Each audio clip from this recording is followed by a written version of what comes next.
राज्यात सध्या खासदार फुटीवरून मोठं घमासान सुरू असल्याचं पाहायला मिळत आहे। त्यातच आता राष्ट्रवादी शरद पवार गटाच्या शिरूर लोकसभा मतदारसंघाचे संसदरत्न खासदार डॉक्टर अमोल कोल्हे यांनी माध्यमांमध्ये केलेल्या वक्तव्यावरून त्यांच्या भाजप प्रवेशाची चर्चा सुरू झाली होती।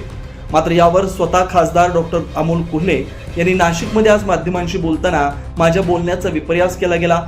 नाशिक पुणे रेल्वेच्या प्रश्नावरून उत्तर दिलं होतं, मात्र मी शरद पवारांसोबतच कायम राहणार असल्याचं त्यांनी स्पष्ट केलंय। तुम्ही भाजपत गेल्याशिवाय ही रेल्वे होणार नाही का, यावर माझा प्रतिप्रश्न त्यांना असा होता की अशी काही ऑफर आहे का। जर तशी काही ऑफर रेल्वेच्या संदर्भात आली तर त्यावर विचार करू। त्यामुळे मला वाटतं की हे रेल्वेच्या संदर्भामध्ये असणारं एक विधान होतं। या रेल्वेच्या संदर्भातल्या विधानाला काही वेगळा अर्थ काही जणांनी काढण्याचा हा प्रयत्न केला सध्याच्या राजकीय परिस्थितीमुळे। परंतु फार महत्त्वाची गोष्ट ही आहे की ही आमची सगळ्यांची मागणी आहे की Pune Nashik semi high speed railway ही जी आधी ठरली होती त्याच पद्धतीने ही व्हावी, ही जी आमची मागणी होती त्या संदर्भातला हा प्रश्न होता आणि त्याच्यावरचं ते उत्तर होतं।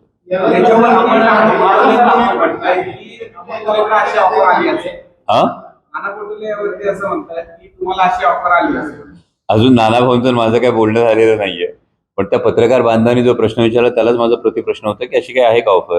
रेल्वे होणार म्हणजे दुर्दैवानं काय परिस्थिती आहे की जर अशी गोष्ट झाली तर लोकांच्या हिताचं काय आहे, लोकांची मागणी काय आहे। पुणे नाशिक रेल्वे हे पुणे मुंबई आणि नाशिक ज्याला आपण गोल्डन ट्रायंगल म्हणतो, हा गोल्डन ट्रायंगल जोडणारा हा प्रकल्प आहे।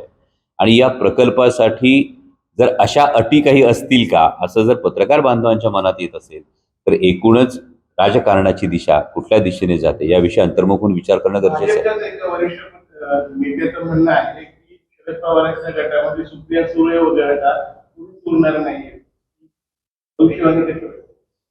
मला वाटतं कधी कधी काही लोक दिवसा स्वप्न बघतात त्यातला हा प्रकार असेल, कारण राष्ट्रवादी काँग्रेस शरदचंद्र पवार पक्ष हा एकत्रच आहे, एकत्रच राहील।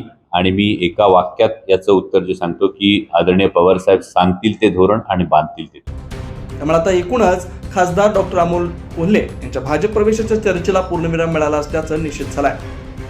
9 न्यूज महाराष्ट्र ब्युरो, नाशिक।